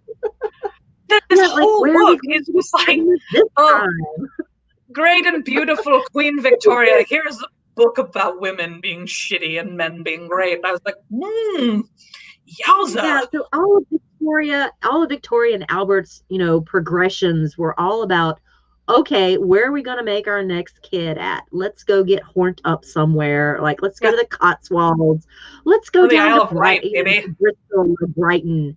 We haven't done it there yet. It's like having sex they've had sex in all the rooms of their palace. Let's go have sex in all these other places just because, why not? Yeah. I'm like, okay, queen, go. You do you. Yeah. Yeah, and people in the chat are saying she hated babies. She did. She did not like having children. Like Victoria liked being queen, but Jolie is also correct that Victoria didn't do shit for women. And that's it's not. She was a queen, and that's great. But the society at the time, again, like I said, it remains to be seen whether she felt trapped by society because she needed society's sort of approval and Parliament's approval to be a queen at that time. She was in a very perilous position. But I don't know how you, again, modern thinking, I understand. I don't understand how you're Alfred Tennyson and you're like, man, you know what would please this queen is this whole book of stories about how dudes are great and women are not. Like, I probably would have made the women slightly less terrible if it were me, but so yeah. Well, let's drink some internalized misogyny there. So yeah. Oh, Alfred Tennyson, man, he did not like the women. So, or maybe he liked them and they didn't like him. I don't know, but it was bad. So yeah. So sorry. Thus endeth my rant on Sir Alfred Tennyson. So Lord Alfred Tennyson. Sorry. Yes. Thank Lord. you. Lord. Sorry, the Lord Alfred Tennyson. Oh my God. Yeah, sorry. No, I really do like Arthurian legend, even though it does not seem like I do right now. But they're definitely going back and looking at some of the stuff. It's horrifying. And again, the Lady of the Lake is not treated poorly all the time. She really is treated well in some of these things. But again, you're correct that it's always in service of Arthur. It's always in service of another protagonist. So that is unfortunate. Right. She has her power, but she's only able to wield it in service to the nation, so to speak. This idea that will one day blossom into the great empire that will be Britain, where the sun never set on the realm. Yeah, and again, I mean, that wasn't great either. The national identity and the birth of Britain and what is to become the mater of Britain or the history of Britain, it's founded right here. These are the building blocks of what will one day become a national identity. And this national identity is formed around these Arthurian tales. It's like, this is where we came from. This is why this is why we rule. This is where we get our mandate from. So, and they're always being brought out every generation or so for some type of PR campaign, like, or being said that Winston Churchill is Arthur. Still a no on that one. So, yeah. So Anna says, like, she hated pregnancy, she hated babies, but she liked to fuck.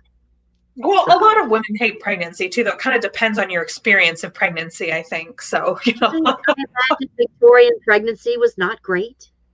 Yeah. My sister lost 35 pounds in her first trimester because she couldn't stop vomiting. So, it was not good. Some women do not like being pregnant because it is deeply unpleasant for them. So, yeah. Yeah, I mean, who knows what they treated her morning sickness with? So. Well, she eventually, sorry, we'll talk about this later, but yeah, it wasn't. My sister loved being pregnant, or hated being pregnant, but loved having children. So she was not like Queen Victoria, but my sister loves her children very much. But yeah, pregnancy was not awesome for her. So. Yeah. So yeah, but anyway, any wrap-up thoughts with the Lady of the Lake here? I think we're a little past 2 hours. But... Yeah, I was just checking the chat, making sure that I hadn't missed any questions. I mean, we rarely get questions, but I mean, when I do, I certainly like to address them.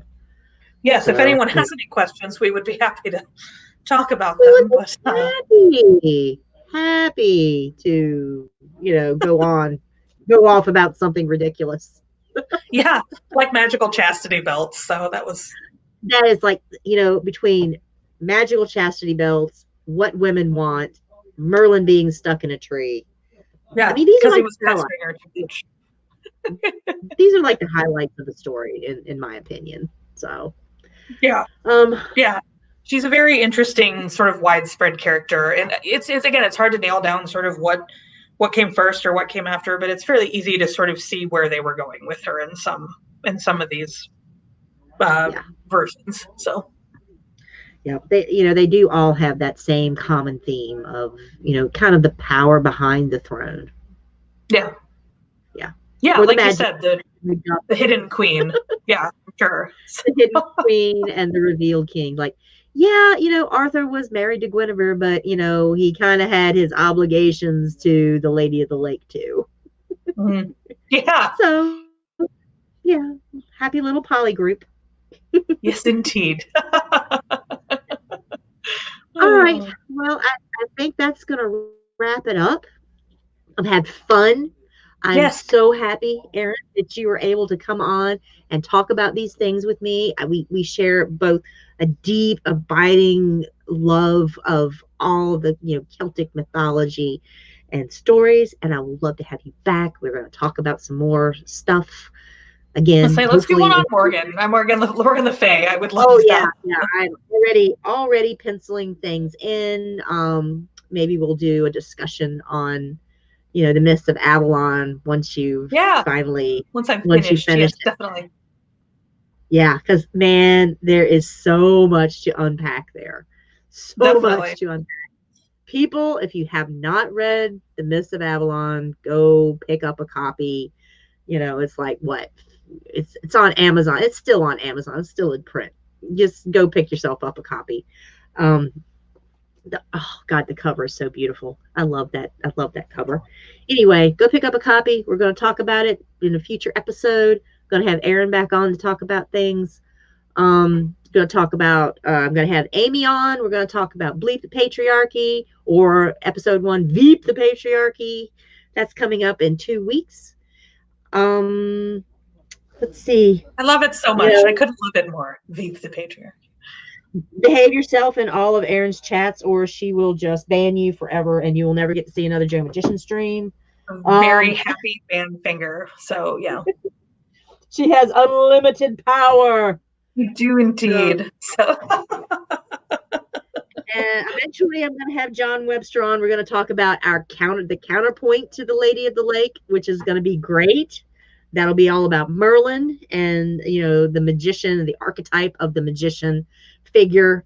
That's going to be something to look forward to. So, guys, until next time, I appreciate it, and we'll see you on the flip side.